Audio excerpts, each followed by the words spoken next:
গাইসারা পীর সাহেব মাজারে জিয়ারত এলাকায় শান্তি মঙ্গল কামনায় অনুব্রত মণ্ডল ও বিকাশ রায়চৌধুরী। মাজার শরীফ মানে পরম শান্তি ও আধ্যাত্মিকতার এক অনন্য মিলনস্থল। সেই ভাবগাম্ভীর্যপূর্ণ পরিবেশে আজ রাজনগর ব্লকের গাইসারা গ্রামের পীর সাহেব মাজার শরীফে উপস্থিত হয়ে জিয়ারত করলেন বীরভূম জেলা তৃণমূল কংগ্রেস কোর কমিটির আহ্বায়ক অনুব্রত মণ্ডল এবং সিউড়ি বিধানসভার বিধায়ক বিকাশ রায়চৌধুরী। মাজার প্রাঙ্গণে তারা এলাকার মানুষের সুখ শান্তি ও সমৃদ্ধি কামনায় বিশেষ দোয়া প্রার্থনা করেন। উপস্থিত ভক্তদের সঙ্গে শুভেচ্ছা বিনিময় করেন তারা। এদিন মাজার চত্বরে ছিল ভক্তিমূলক পরিবেশ ও সম্প্রীতির আবহ। নেতৃত্বের পক্ষ থেকে জানানো হয়, এই পবিত্র স্থানের শান্তি ও সৌহার্দ্যের বার্তা সমাজে আরো দৃঢ় হোক এবং সকলের জীবনে কল্যাণ বয়ে আনুক। এলাকার মানুষের মঙ্গল কামনায় তাদের এই সফর ঘিরে ভক্তদের মধ্যেও উৎসাহ লক্ষ্য করা যায়।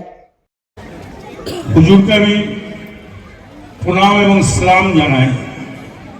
সামনে যে মাজার আছে আমার শতকোটি সালাম জানাই।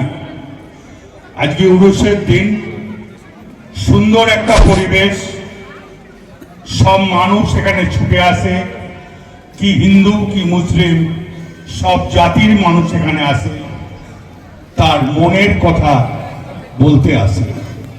তাই আমি বলবো সবাই যেন ভালো থাকুক, সুন্দর পরিবেশ থাকুক এই উরুসে। সবাইকে যেন আল্লাহ আশীর্বাদ করে, দুহাত ভরে আশীর্বাদ করে, মানুষ যেন ভালো থাকে। আমি মুক্তিপুর স্কুলে এসে বলে গেছিলাম